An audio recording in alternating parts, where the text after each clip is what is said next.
Are you feeling low and do you want to feel better? Well, now there's a way that will not cost you anything at all, by just moving some of your muscles.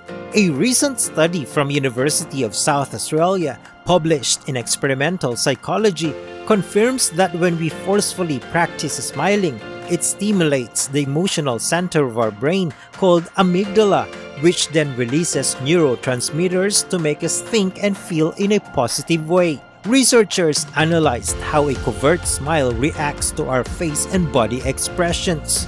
In both scenarios, participants were asked to hold a pen between their teeth to induce a smile, forcing their facial muscles to copy the movement of a smile.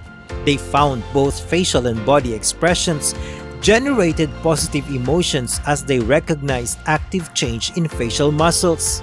The finding has important insights for mental health, says Dr. Fernando Marmolejo-Ramos, the research lead and expert in human and artificial cognition with UNISA's Center for Change and Complexity in Learning.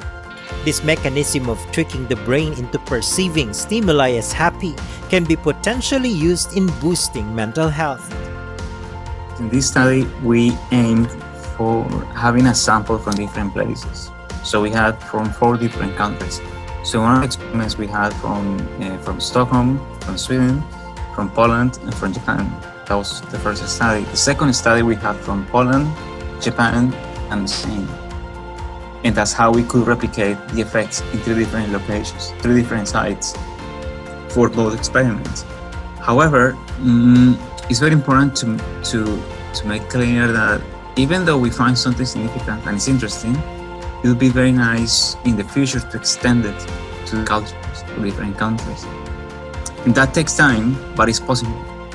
Dr. Fernando adds, when your muscles say you're happy, you're more likely to see the world around you in a positive way.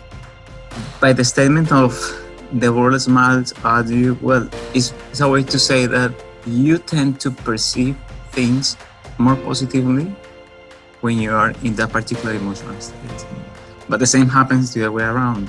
So for example, by frowning, by inducing a frown, you tend to see negativity in stimuli that are actually neutral. Dr. Marmolejo-Ramos, who hails from Colombia, aware of how things are in the Americas, believes that in the middle of the economic and health crisis caused by the coronavirus, we should still continue to smile. We have to basically try to make the most of it. And our way to do that is basically trying to get ahead of the curve and just basically try to be positive despite the situation.